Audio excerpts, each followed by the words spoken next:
Each year, Microsoft Research hosts hundreds of influential speakers from around the world, including leading scientists, renowned experts in technology, book authors, and leading academics, and makes videos of these lectures freely available.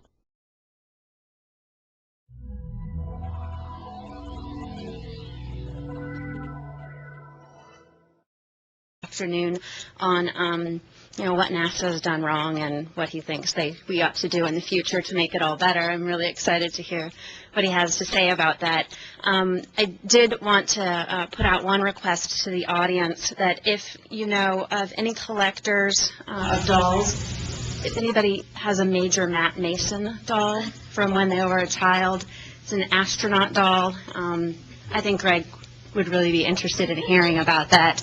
So please let me or him know. That would be great. Greg used to work at the SETI Institute. I think he'd be happy to talk to you about that as well. I asked SETI to send us up some information which is on the table with the books. I also asked them to send us up an alien, but I think that got lost in the shuffle somehow. I'll work that out and probably would do that at another talk. So please help me welcome Greg Klerkx. Thanks. I'm willing to pay for the Major Matt Mason doll, by the way. You don't have to give it to me. So they're hard to find. You can find them on eBay, but they're tattered and way too expensive. Anyway, thanks for coming out to hear a bit of my thoughts, at least, on where we're going with human space flight, human space travel and exploration. They're certainly not the only thoughts in the world on this subject, and I want to leave plenty of time for questions and discussion after I say a few words about where I think things are going. As Tam mentioned, I also am glad to talk about SETI. I can tell you a little bit about what's going on right now. SETI's been in the news a bit lately. I can dispel maybe a few media-generated myths that have popped up, and please feel free to ask lots of questions. I'm going to talk for about 10 minutes or so, not from the book, but just kind of where we are here and now, and a little bit of history to start things off. So, in August 1984, 20 years ago last month, a rocket called the Dolphin, because it launched from a canister in the Pacific Ocean, made its first successful launch just off the coast of San Clemente, California. The company behind the Dolphin was called Starstruck, and it created for Dolphin an innovative propulsion system combining solid fuel and liquid oxidizer, known appropriately as a hybrid system. Now, at the time, almost no one was doing hybrid. NASA had briefly explored hybrid propulsion and then largely abandoned the research, even while touting its potential. But for NASA, innovation in ground-to-orbit propulsion was beside the point, since it had already committed to a complicated liquid-fueled system for the shuttle main engine, a system that most outside observers pointed to as the highest risk factor for any shuttle flight, precisely because it was so complicated. I'm telling the story of the Dolphin not because I want to give you a treatise on rocket propulsion. Instead, the story of the Dolphin speaks volumes about the slow but steady growth of what is known these days as the alternative space movement. It's also an object lesson about why that movement has had to fight for existence against an organizational approach to spaceflight that should have been terminated once the moon race had been won. It also points the way to how the future of space travel might well turn out to be much different than the past. While NASA couldn't be bothered with exploring new propulsion technologies like hybrids, because Starstruck was an entrepreneurial company without the ever-flowing tap of government funding NASA had access to, it had to innovate. It had to do more with less. That meant the company had to push beyond what was tried and true and do something else. A hybrid propulsion system was less complicated than the intricate turbopump-oriented systems that most rockets in existence used. At the same time, it offered a lot of thrust for the buck. The only propulsion option cheaper than liquid fuel at the time was solid fuel, which had two big drawbacks. One, a solid fuel rocket couldn't be turned off. Once you lit that candle, the rocket was going to go somewhere. Second, solid fuel boosters had an unfortunate tendency to explode, as the world would discover tragically upon the destruction of Challenger, which happened only a few short years after the Dolphin's innovative first flight. In addition to being a pioneer in hybrid propulsion, the Dolphin was one of the first rockets to launch from the ocean, a practice now used regularly by a company called Sea Launch, which your corporate neighbor Boeing is part of. Yet despite its successful flight and innovation, the Dolphin never flew again. Starstruck hoped to break into the sounding rocket market, selling the Dolphin to research organizations that use small rockets for atmospheric research. After getting on its financial feet, Starstruck hoped later to build larger versions of the Dolphin, including one that would eventually be powerful enough and safe enough to launch humans. By far the biggest user of sounding rockets at the time was NASA. But although the Dolphin offered a more efficient and less expensive option for the space agency, NASA turned Starstruck down flat, even for a tryout. It turned out that NASA had a sole source contract for sounding rocket work with a Canadian company. And as other entrepreneurs would discover time and again, NASA will put tried and true before competitive innovation every time. Unable to get NASA's endorsement, other potential customers stayed shy of Starstruck, and the company eventually folded. It may be cold comfort for this crowd to know that Starstruck's chief backers were Michael Scott, one-time Apple CEO, and Apple co-founder Steve Wozniak, although I doubt this had much to do with Starstruck's demise. The Dolphin, however, would have a legacy that demonstrates, among other things, the persistence of the idea that there is another way to pursue space, one that has the potential to open human space travel and exploration far beyond the Cold War leftovers we've been saddled with. Not long after its demise, Starstruck's assets were purchased by American Rocket Company, or AMROC, which built a large hybrid-powered rocket called the Aquila that unfortunately never made it off the launch pad. In the 1990s, AMROC's assets were bought by a small California company called SpaceDev. And this past June, a SpaceDev hybrid propulsion system not so different from the one that powered the Dolphin 2 decades ago sent SpaceShipOne into suborbital space. I was there on June 21st when SpaceShipOne made its historic flight, and it was a great day. But I was also there a year earlier, spending the day with SpaceShipOne creator Burt Rutan, who gave me the chance to crawl inside the ship and imagine that I was looking at the curve of the Earth from suborbital space. Being inside SpaceShipOne felt like being inside an old-fashioned diving bell. It was dark and spare, with only a few dials, levers, and buttons, nothing like the complexity of most manned spacecraft. Of course, this is part of the point that Burt was trying to make, that building a viable human spacecraft isn't always rocket science. Even a year ago, out in the Mojave, you could feel a sense of possibility in the air. Whether possibility becomes inevitability is at present too early to say. What's more, as Starstruck and dozens of other enthusiastic space entrepreneurs have discovered, there is danger in hubris. Let me be clear on what I'm saying. I'm not saying that I believe SpaceShipOne will ultimately go the way of the Dolphin, and that's not just because there's a Microsoft guy behind the scenes. I'm sure most of you know that Burt's partner in SpaceShipOne is a guy named Paul Allen. In fact, if the Mojave is one alt-space hotspot these days, the Seattle area is definitely another. Seattle-based Andrews Space and Technology just received a multi-million-dollar contract from NASA to develop concepts for a new exploration vehicle. Nearby Kistler Aerospace Corporation has been working for some time on a fundamentally new reusable rocket, and while it's had some troubles, the company is still aiming for launch in the next few years. And then there's Jeff Bezos' ultra-secret Blue Origins project, which I don't know anything more about than probably most of you do.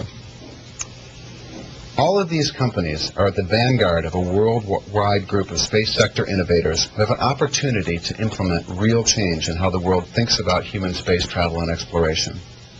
And change is needed. Put bluntly, the world just isn't interested in human space exploration the way it used to be, and in no small part because of what NASA has and hasn't done since the Apollo missions. If that's to change, there has to be a glimmer of possibility that human spaceflight has some relevance to life on Earth, whether as an ultimate sightseeing journey, at first an expensive one, but cheaper as time goes on with economies of scale, or as a way to deliver goods or even emergency supplies from one point on Earth to another in a fraction of the time it now takes by conventional air vehicles. So what lies ahead? What are the challenges, the hurdles to making a new space age something more than a lot of talk? The first challenge is to recognize that the old paradigm is not going to get us from here to there. There is some fine technical talent within NASA and its big aerospace partners, but when it comes to human spaceflight, they are currently locked in a self-serving loop that puts fiscal sinecures before any broader vision or mission. As a result, they shut out innovation, whether from within or without, even as they sell grand web animations and traveling exhibitions to a populace that, not surprisingly, believes what they're seeing. An example. There have been no less than half a dozen attempts over the past decade to replace the space shuttle, not including the nebulous crew exploration vehicle now on the drawing board as a result of President Bush's new Moon-Mars mandate. All of these concepts have come with grand promises, some with presidential endorsements, and all spent huge sums of money, well into the billions of dollars. Not a single one of these vehicle concepts, not the National Aerospace Plane, the X-33, or the Delta Clipper, made so much as a test flight into space, whether suborbital or otherwise, which gives you some idea of just how big SpaceShipOne's accomplishment was. Mostly because of President Bush's new space mandate, announced with a lot of fanfare this past January, there's been a lot of noise lately about NASA changing. But that's an old song, not a new one. Before the current President Bush proclaimed his mandate to send NASA back to the moon and on to Mars, his father did exactly the same thing in 1989. 3 years before that, Ronald Reagan had his own Moon-Mars plan. Neither came to anything. The budgets and timelines NASA put together for these and other space visions were Cold War specials, huge and nebulous, too much for any sensible political leadership to accept. The larger problem is that NASA is largely impervious to change. It was created for a specific mission in a specific context, to win the Cold War space race. It was a wartime machine that somehow was never dismantled, its parts then disseminated to entrepreneurs who could then fire them into something new. I can't imagine there's anybody in this room who thinks that the computer software industry would be better off if a single government agency controlled the bulk of the financing, most of the patents, and then defined the regulations and owned the public mindshare to boot. At the same time, though, the American public still loves NASA. The agency's glory days, even though now more than 3 decades past, are deeply rooted in the national psyche. In an exhaustive poll conducted only months after the Columbia disaster, a full 82% of respondents rated NASA's job performance as good or excellent. This should give some pause to those in the alt-space sector who are convinced that their future is independent of the government space enterprise, that they can simply thumb their nose at NASA and not have to deal with it at all. Several pundits were fond of pointing out that the $20 million spent on the SpaceShipOne project was less than half of what NASA spends on average in a single day. When it comes to spaceflight, though, such a statistic cuts both ways, and government money is as green as private sector money. To ignore the possibilities there just doesn't make sense. And so, for now at least, a key task at hand for the space entrepreneurs is to steer as much NASA funding as possible to their enterprises, prove they can do more with less, and thus force NASA to continue down a path where it truly acts differently. NASA has apparently learned something from the alt-space sector already. Earlier this summer, it held the first workshop for a new program called Centennial Challenges, which uses an X-Prize model to stimulate innovation in various space technologies. If that program moves forward, it could be a real source of synergy between the alt-space and establishment communities. This doesn't mean that anyone in the alt-space sector should rely on NASA for its bread and butter, as the folks at Starstruck did 2 decades ago. Even when its leaders and managers have the best intentions, the winds of political change blow NASA in such unpredictable directions, and so frequently, that fledgling companies can't afford to put all their eggs in that basket. They need to view NASA as just one customer, while busying themselves with building a broader market for whatever service they're seeking to offer. The next 12 months will be exciting ones for human spaceflight. On September 29th, the SpaceShipOne team will make its first attempt at winning the $10 million X Prize. In November, entrepreneur Elon Musk's company will launch the first of its Falcon orbital rockets, carrying a U.S. Navy satellite as a payload. If Falcon is successful, it will have been one of the fastest and most economical rocket development programs in history. Already, Falcon has existing launch providers scared, and with good reason. Because Elon has employed no-nonsense entrepreneurial efficiencies, Falcon will undercut the cost of existing rockets by a considerable margin. And finally, let's not forget that sometime next spring, the space shuttle will return to flight. As I've stated to anyone who will ask me, if I had my way, the shuttles would never fly again. They're old, overcomplicated, expensive, and dangerous. Worse, the only reason they're being relaunched is to complete the construction of the International Space Station, a project that the current political administration now says it wants to exit from as quickly as possible. Returning the shuttle to flight will cost an estimated $2 billion, twice what NASA said it would cost only 1 year ago. What the station will cost when it's done is anybody's guess. It's already a decade behind schedule and 8 to 10 times over budget. I've moved through quickly through a lot of ideas and projects, and it's hard in such a short period of time to grasp the scope of events that are happening today.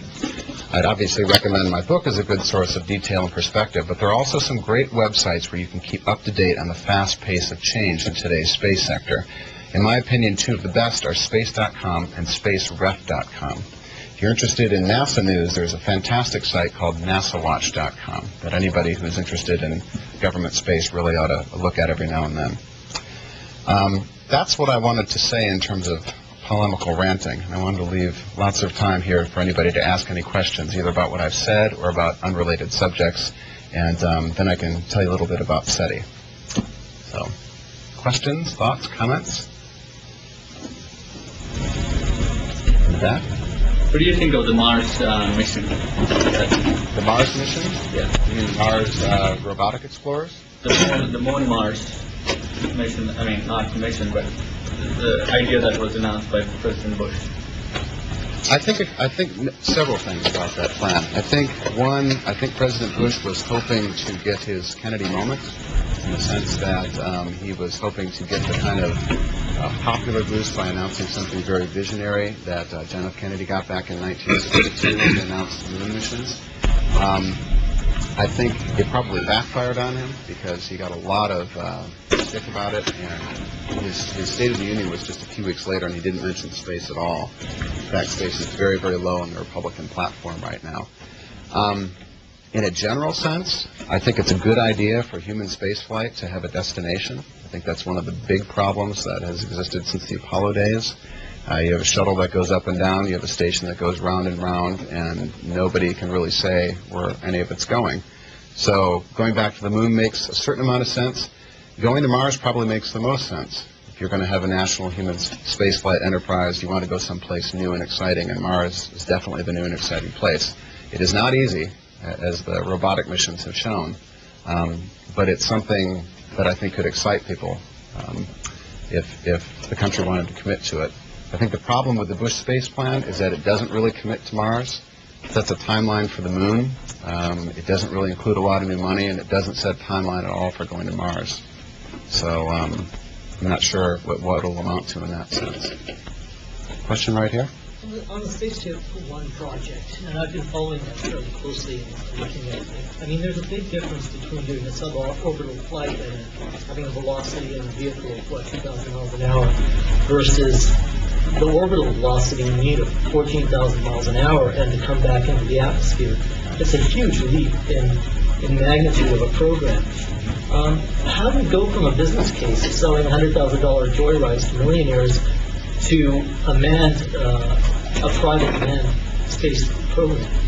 Well, I think it's a really valid question. In fact, when Burt Rutan was asked this question, he said, well, I'm working on an orbital scale-up of SpaceShipOne, but I don't really know how to do it yet. The technical challenges are huge. You're going from Mach 3 to about Mach 25.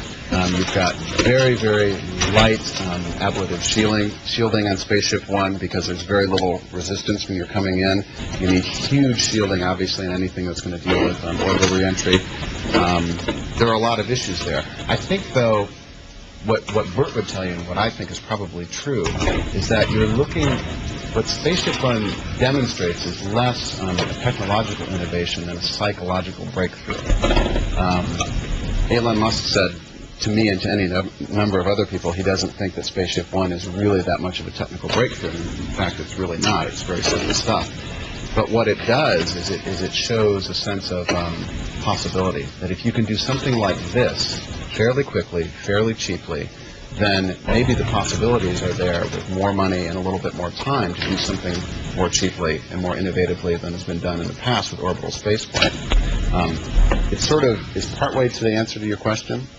I think in this country, the frustration has been that it's cost an awful lot of money to send people into orbit for not a lot of return. It costs less in other countries. For instance, most countries would probably prefer to use the Soyuz system of getting into orbit, even though it's a little less luxurious. It's certainly less expensive, and quite honestly, it's a lot more reliable. So if you start from that model, you could probably do it more cheaply. The business case, I don't know. There was a report about 10 years ago long, exhaustive study involved a bunch of aerospace companies, including Boeing and NASA, that looked at sort of the commercial potentials of developing, lowering the cost per pound to orbit. And one of the more interesting ones was the idea of fast package delivery. Companies like UPS and FedEx were really, really interested in decreasing the time from point to point.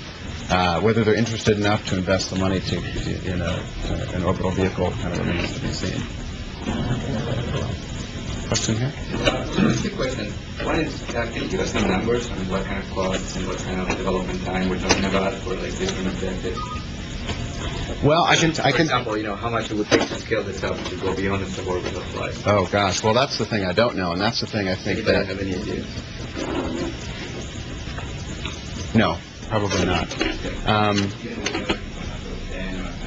Well, it's very hard to tell for a number of reasons. The trajectory of orbital spaceflight has been very specific, and it's been very much in the context of a wartime spending mentality.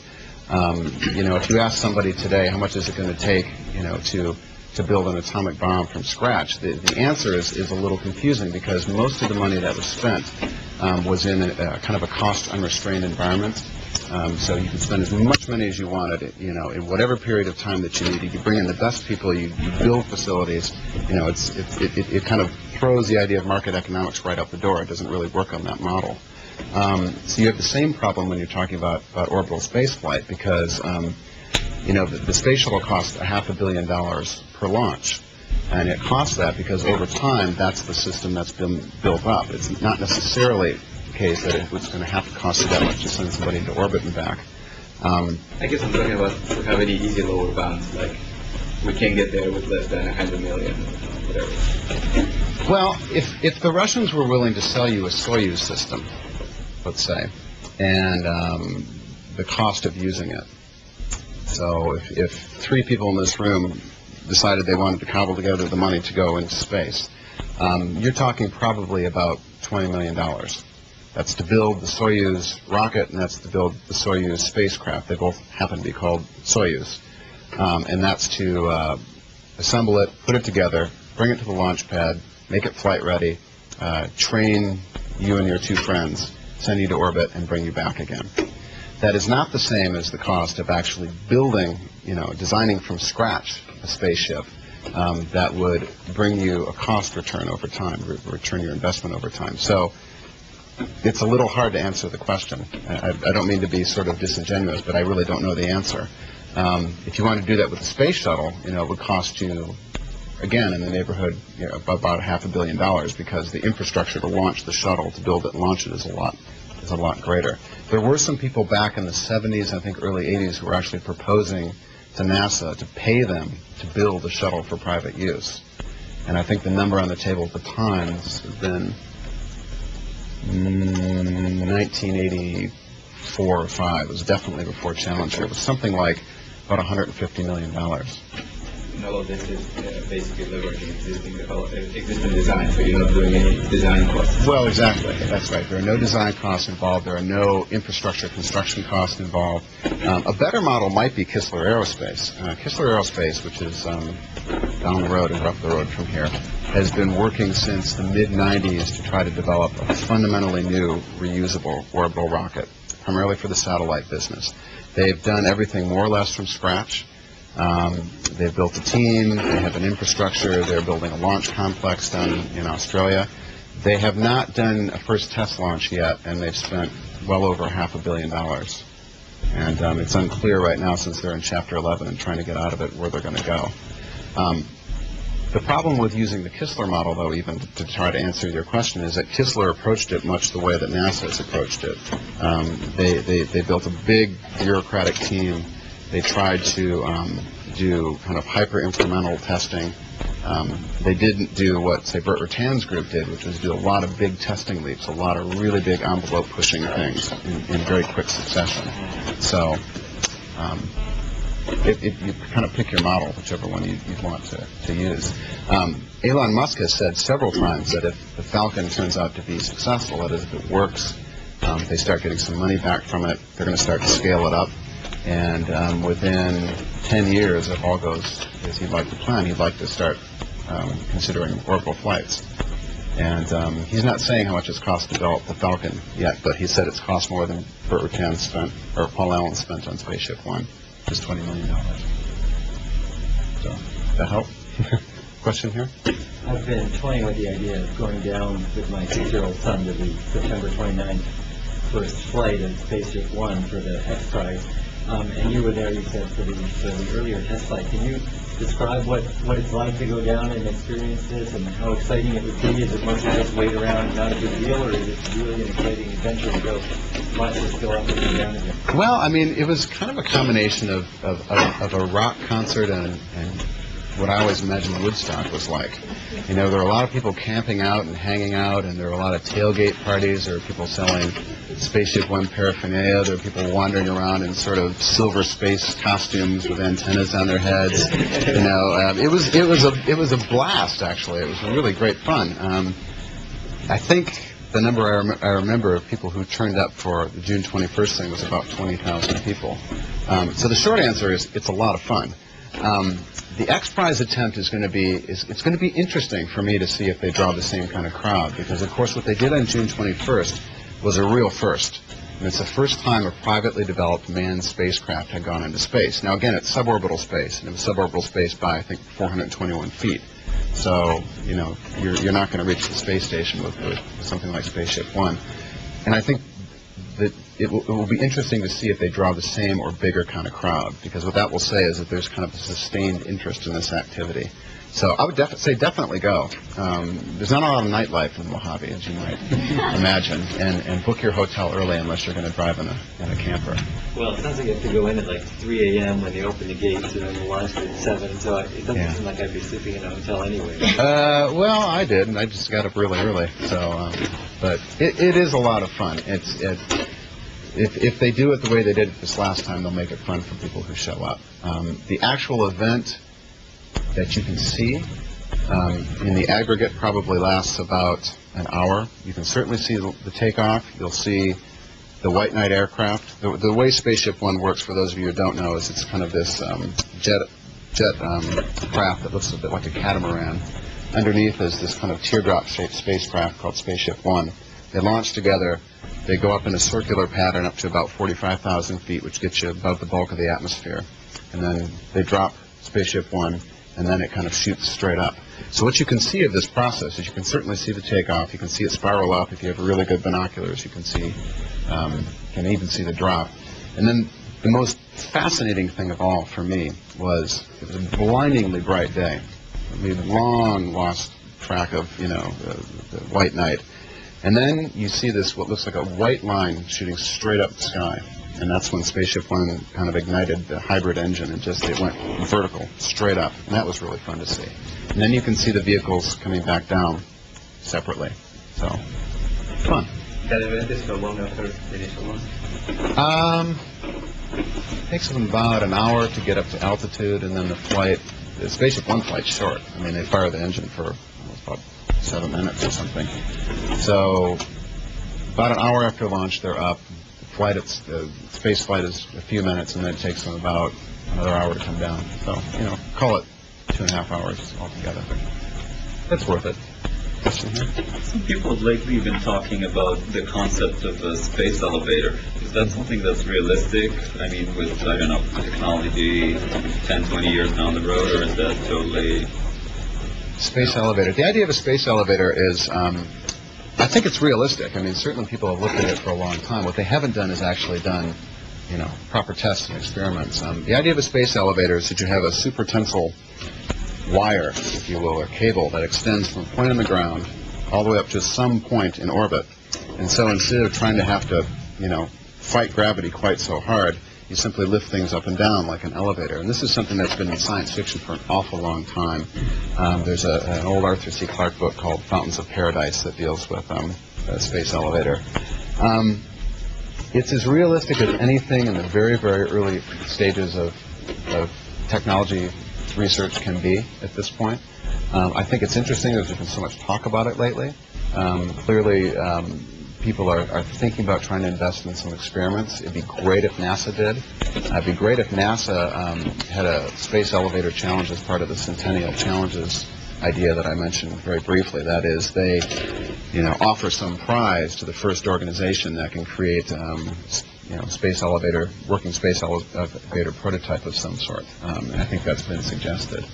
But it's definitely a different way of thinking about getting things from Earth to orbit. So the other aspect, the kind of the cousin of space elevators, is something called space tethers, which is this idea that you can use super tensile cable or wire to do one of two things: to either move spacecraft or objects from one orbit to another, or to actually power a spacecraft. This was something I describe in my book as an early attempt to keep the Mir space station on orbit. They were going to do a tether experiment where they actually dropped a tether down into a certain part of the atmosphere where the drag would actually create power that would go up the tether and keep the spaceship on orbit, keep the craft on orbit.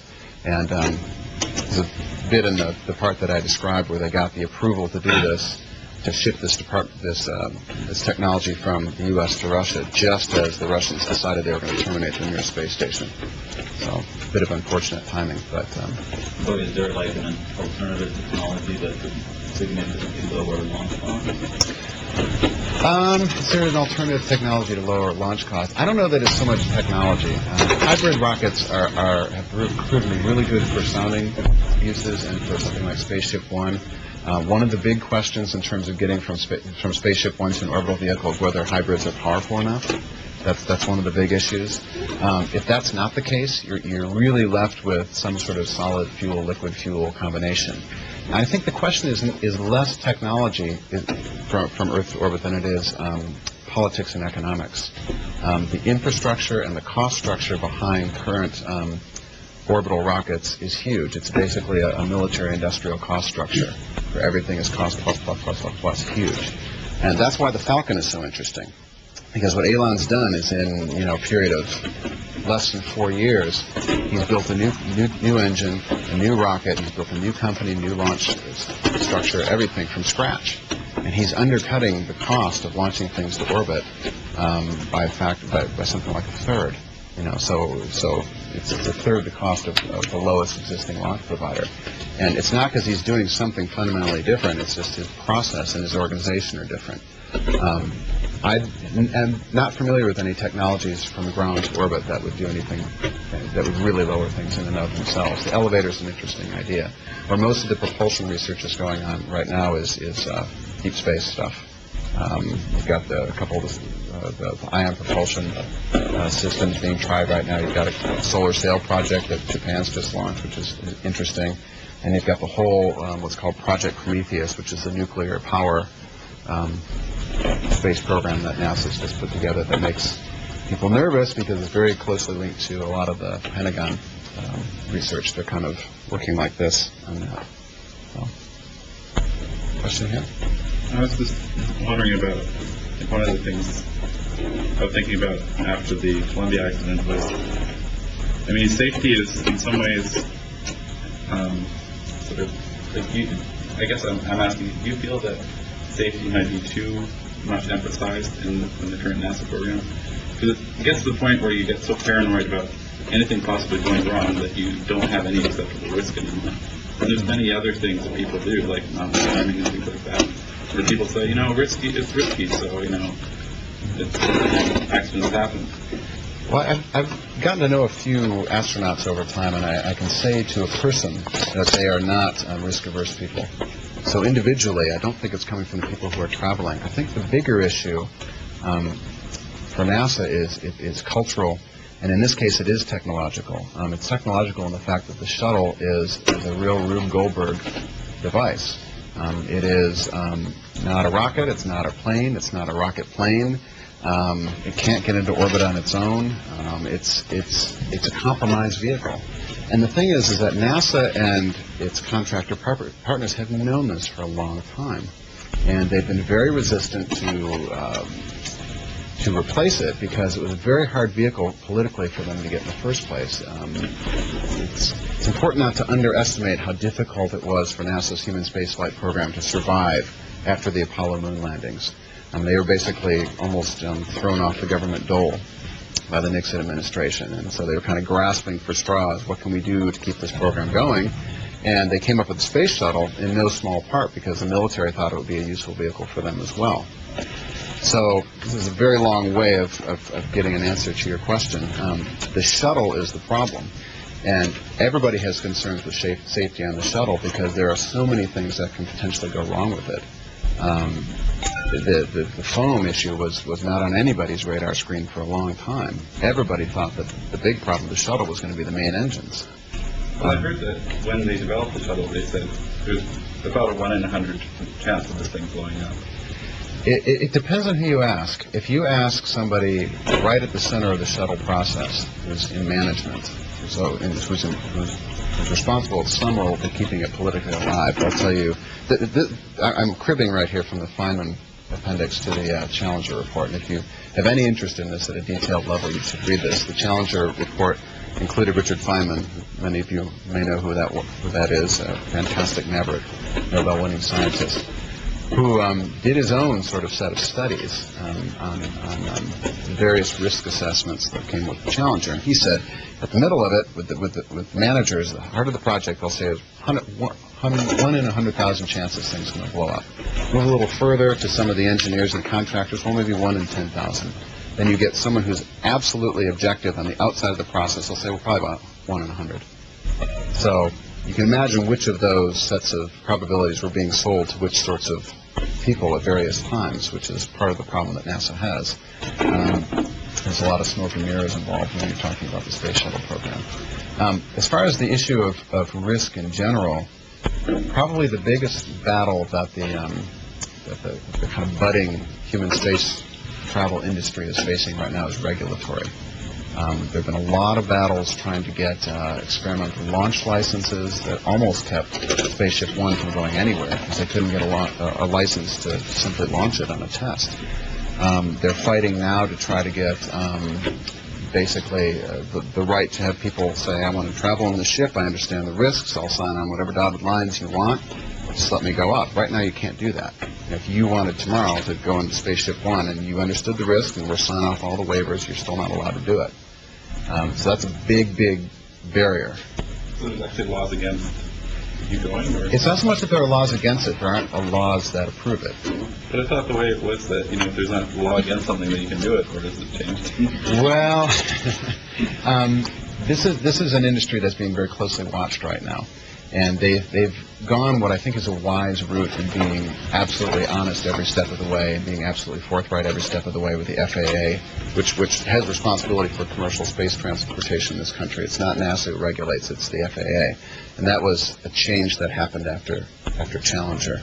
And the FAA has had its own internal struggles about, well, do we regulate these things like planes, or are they rockets, or what are they exactly? And they're still wrestling with this. So I think in the cold light of day, you would not have, say, Burt Rutan's company, even if there's no law against it, they wouldn't fly you because they don't want to queer the process that they're in right now. So, but it is a big battle that's going on. Mostly they're winning, but I mean, it's a long slog. So they're basically trying to get regulatory approval for people to take their own risks. That's what's happening now.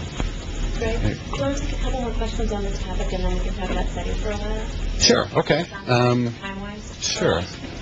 Okay, question right here. The biggest global change in the near to moderate future that could help manned space exploration might be? Do you think it could be a resurgence of the tech industry, putting more satellites into orbit and driving a need for propulsion and eventually manned space technology? Do you think it might be the Russians getting their economy act together and going back into space, or something else? I think there's probably a combination of things. Certainly, if there was more launch demand, that would help. In fact, the companies that I mentioned earlier, Kistler Aerospace, Andrews Space and Technology, those two companies that are based here, those companies came into being because once upon a time it looked like there was going to be a huge satellite launch boom. And it was going to be what they call the constellation satellite industry, a lot of low Earth orbiting satellites that were going to create a satellite phone industry, in effect, that would essentially supplant the cell phone industry. And it didn't happen for all sorts of complicated reasons. I think if launch demand went up, that would help.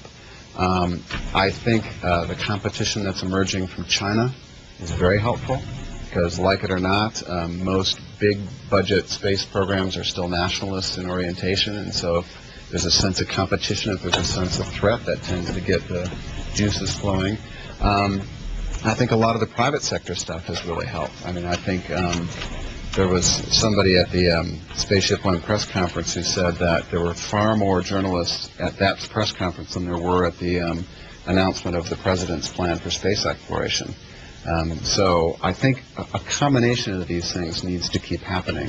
I think if somebody like Elon Musk can show that you can get into orbit for a lot cheaper than you've been able to get into orbit in the past, that'll help as well. So I think it's a lot of different things. Two more questions, or what do you think? One more question? Sure. We'll let the audience. Okay, one right here. So what about other space agencies from other countries, not in the USA? Do they demonstrate things can be done much cheaper? I mean, do they put enough competition or enough pressure to justify changes in America? I think China certainly is getting some people's attention. The fact that they created a manned space program very, very quickly. They've had a space program for a long time. They've had a missile program for a long time. But they came up with a manned space program very fast. And people were saying, oh, well, it's a knockoff of Russia because they were getting a lot of Russian technology. That's not really true. It's true that they got a lot of Russian technology, but they fundamentally improved on it. I mean, they made fundamentally better spacecraft out of the original Russian templates. So that's getting a lot of attention. Europe is doing some very interesting exploration work. It's not manned space exploration, but I think the British Beagle program got a lot of attention, even though it was lost on Christmas Day. Still, there were a lot of technologies and a lot of organizational issues that I think were very exciting for people in this country to look at. There are some smaller up-and-comers. The Indian space program is really beginning to evolve. The president of India is actually the creator of their missile and rocket program, so he's very interested in that. Brazil has a space program that's starting to get some people's attention. So, does all of these put pressure on NASA, or it won't change anything about how NASA does it? Well, I don't think the external programs have that much influence on NASA these days. I think it's internal politics. I think, as I go to great length to describe in the book, really what keeps NASA interested, really what keeps NASA alive is the idea of keeping NASA alive. There's a lot of jobs, there's a lot of political sinecures. So basically, the people who work for NASA at the managerial level, and there's an interesting thing I talk about in the book, that right after the Apollo program, the number of bureaucrats to engineers kind of increased like something by 3 to 1 in the course of maybe half a decade. So you saw the politicization of the organization. So what I'm trying to say is that NASA is a fundamentally political organization, but it's internal politics. It's keeping people on the Hill happy because there are jobs in their congressional districts. There's money flowing to those congressional districts. I think external politics has much less to do with it these days. The only exception to that is with this current political administration, the ties between NASA and the military have become much, much closer than at any point really since the beginning of the Cold War. Some of the projects are, the teams working on them are really a blend of civil and military people. So that's an exception. So that's an attempt at some level to address outside threats. Although I don't know that they're outside threats from space programs, except for maybe China. Okay, one more question. Right there. So failure is probably inevitable, unfortunately, with all these alt-based efforts. So there's been some, but if they're manned or even highly visible unmanned, how do you think like SpaceShipOne or the other launch vehicles will respond to some kind of a major setback? Well, the most obvious major setback would be if there was a loss of life. There's certainly been a lot of very spectacular technical failures in the whole X Prize competition. In fact, just in August, there were 2 huge technical failures. Armadillo Aerospace out of Texas, which is John Carmack's company, their vehicle blew up. There's another company, I think it's here in Washington, a space transport company, their vehicle blew up. That's not such a big deal. First time there's a loss of life in a private spacecraft, that may be a big deal. And it's going to be really interesting to see how that industry responds. I think, if I had a prediction, I'd say the industry is just barely robust enough to survive it. I think if knock wood as many times as I can, something happened with the SpaceShipOne launch at the end of September, I think the alt space community would survive. And I think that they'd survive largely because the first order response would be to say, this is in the nature of exploration. This is in the nature of pushing the envelope. These things happen. They happen in government enterprises. They're going to happen in private enterprises. They happen in the barnstorming days of the aviation industry, and they're going to happen in our industry.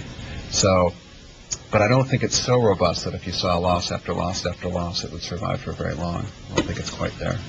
So, let me tell you a little bit about SETI, and then depending on what kind of time we have have some more questions. I worked for the SETI Institute for about 5 years down in Mountain View, and I'm still in contact with a lot of people. And Microsoft has been kind of knee-deep in SETI for an awful long time. I was telling Pam about some fun experiences, memories I had with Nathan Myhrvold, who was very close to the SETI Institute for a long time. And in fact, the future of the SETI Institute is really down to Paul Allen, who's funded a new SETI array, observing array, that's now being built just not far from Mount Shasta in Northern California. And it's an array of small, specially designed telescopes that's designed to be scalable. And the first 32 telescopes should go online just toward the end of the year and begin SETI observing. And that's exciting stuff because it's the first time there's ever been a dedicated SETI observing telescope. In the past, they've always piggybacked on other telescopes, the one at Arecibo, a telescope down in Australia. So this is the first time SETI has its own observing instrument. We'll start with 32 antennas. Over time, hopefully, they'll scale up to a few hundred. And the great thing about this concept is, unlike any other radio telescope ever built, you can make this almost an infinite size given the land space that's available. You can do a lot of exciting radio astronomy as well as looking for ET. So that's great fun. If any of you saw the news lately, you probably saw there was a bit of buzz about the SETI at Home project, which is the project to use screensavers to help process SETI signals. There's a lot of buzz about a candidate signal. I should just let you know that candidate doesn't mean much in the SETI world. There are candidate signals all the time, which means that this is a possibility. It's, there are candidates for president, then there's the president. This was a candidate. It kind of got misreported in the sense that it was turned into, this is probably ET, calling. It wasn't. So just in case anybody that was lurking in the back of your mind that there's going to be a big announcement on that, there's probably not going to be. The other exciting things that are happening with SETI right now is that SETI has primarily been a radio telescope-oriented endeavor. That is, we're listening for a signal that might be artificially generated from somewhere else. Now there is optical SETI, which is looking for the idea of pulsed beacons, pulsed visible signals. There's several optical projects going on, a couple in Southern California, one on the East Coast at Harvard. And it's a really interesting time. There are probably more SETI projects happening more places in the world than at any point in history. And as Tam said at the beginning, there's a whole bunch of free stuff that my SETI colleagues sent up, and you're welcome to it. So, anybody have any questions about SETI or anything related? We never found ET. We're not hiding them in the freezer at the Institute. I saw a headline recently, I don't think I read the whole story, about how they just decided that it would be more energy efficient for some extraterrestrial civilization to send a message in a bottle, like an obelisk or something like that, than a radio signal. Can you tell us anything more about that? I can't imagine how, from a technical standpoint, that would be true, since it's so much cheaper to send energy than it is to send an actual physical object. I think it would be like this continuous beaming of energy versus like one time send an object somewhere or something. Well, it depends on your theory of SETI. There was a great SETI confab a few years ago where Nathan was involved, some guys at Sun were involved, all these great brainiacs were there kind of really thinking about this. And there was a great debate that evolved over whether SETI should be more about sending the signal than receiving the signal. Should we create some sort of beacon that would pulse out like some interstellar lighthouse over time? And the conclusion was it would cost more money than we were willing to put into it, and that actually looking for the signal was better. And in fact, the best use of time and energy and technology was to build better receivers to receive sort of just intermittent traffic, the kind of stuff that any civilization that might be using radio-oriented technology would produce, rather than trying to look for the big signal, the big beacon. So But that's just one part of the debate, and there were people who were convinced that we should be doing beacon technology as well. So pick your side. Question way in the back? Can you say a little bit more about the SETI at Home project? Like, where does the data come from? What is the data? What exactly is going on your computer? What is it computing? Sure. The SETI at Home project, there was a group from Berkeley that's been doing a search called Serendip, which has been running for several decades. And it's an acronym, I can't remember what it's for. Jill Tarter, who's the head of SETI Institute, came up with it. She's great at acronyms. But the Arecibo radio telescope is the largest in the world. And what Serendip does is it has a receiver on top of the big receiver. And wherever radio astronomers who are using the Arecibo telescope happen to point the receiver, the Serendip receiver picks up whatever it does, in that direction. So it's serendipitous. It just happens to pick up what's there. The guys at Berkeley had this great idea because they had way more data than they could ever process. And so they decided to try out distributed computing to see if that was a way that they could parse out little bits of the data and try to get some back. And so they initially tried this with about 10,000 computers, I think, in the Bay Area, and then it's grown to about 5 million computers.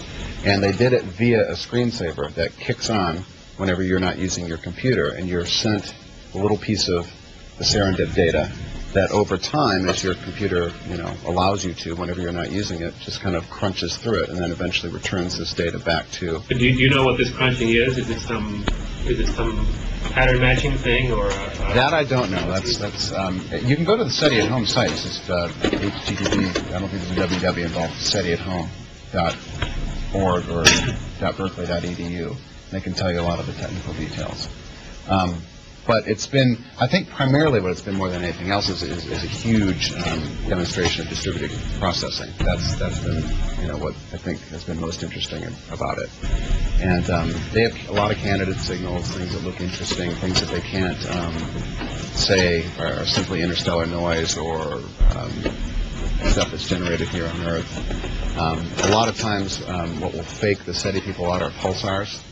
In fact, the first time that the SETI people thought that they had a signal, it turned out to be a pulsar. It was Jocelyn Bell in the UK. Thought she had something. It turned out she was discovering pulsars. So, other questions about SETI? Way in the back? If we had another occasional emitter like Earth, how far would it have to be? What is the maximum distance it could be for us to detect it? With SETI, with the present SETI? Well, to detect a weak signal, you want a large catchment area. The Arecibo telescope is the largest on Earth. It's about 1,000 feet across.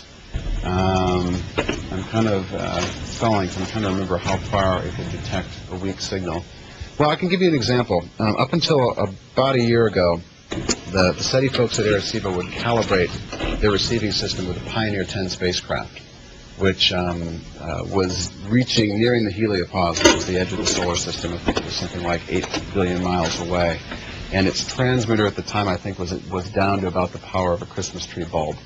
And the system at Arecibo could pick that up. So I don't know as far as how many light years. I think the Serendip search has picked up some things from 200 or 300 light years away that it's looked at. Targeted searches at the SETI Institute is done, which is very different. It actually says we're going to pick this star, we're going to observe this star for, several 15 or 20 minutes. Yeah, but I mean, well, picking up the signal of the pulsar at 200 million light years away, that's fine. But picking up a radio signal that would be similar to what we send out, I mean, is it like 3 light years, or is it? Well, what I'm saying is it depends. It depends on the radio telescope. It depends on the receiving system. It depends on the strength of the signal. There are some very strong signals that we just naturally emit as a result of radio transmitter technology, as a result of television technology. They tend to be stronger or weaker. Trying to think, the Pioneer 10 is the best example I can give you of something concrete. If you go to the SETI site, they might be able to give you some better examples. But that's the one that I remember, a Christmas tree bulb at 8 billion miles. So, sorry, I can't give you a better answer. Right here? how valid do you think is sort of the fundamental assumption behind SETI, that civilizations are either intentionally transmitting or indirectly transmitting radio signals? For example, we've only sent a single intentional signal to a single star back in the 70s. And as our technology grows, we find that we're sending more and more signals through fiber and through other landlines, and we're using satellites increasingly for mobile communications, which beam power down onto the Earth and out into space. So as civilizations advance, we think they're just not interested in sending signals and that they all go fiber. How valid do you think this assumption is? I think it's as valid as we can get right now, because it's the only kind of search we can do right now. These questions are kind of debated all the time in the SETI community. What if civilization X has gone completely to spread spectrum? You would, But what if you could develop a search technology that could, detect spread spectrum? What if you have civilizations that are all dolphins? They don't create radio transmitters. What if you have civilizations that are not humanoid at all, or communicate telepathically? Or the debate is endless. But the only thing we know how to do right now, it's based on us basically. It's highly anthropomorphic. We're assuming that somebody somewhere is at some stage in their technological evolution where they're using something like a radio-based transmission system, and we're assuming that we can catch them at just the right time to be able to detect this. It's kind of a needle in a haystack of needles sort of thing. But I think what's interesting about the SETI community is they're always thinking about these questions. This is really where the whole optical SETI has come from. It's been the triumph of the debate that maybe communications technology wouldn't be just radio-based. Maybe it would be sort of laser pulses we might detect, or other things. And these questions are kind of happening all the time and trying to be addressed by technology. But right now it's the best we can do, which is why we do it. Question in the back?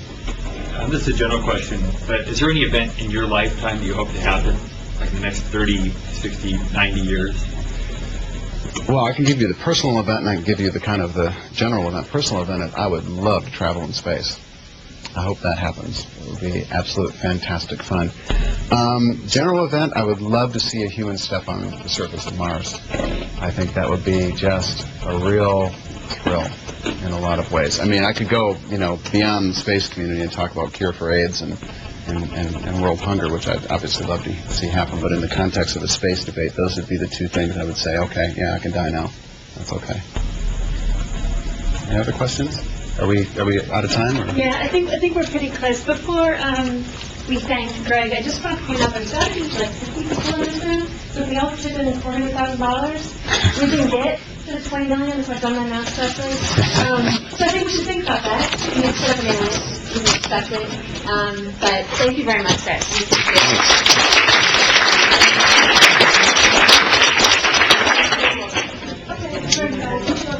Oh, okay. Okay. Folks have to put them. Okay.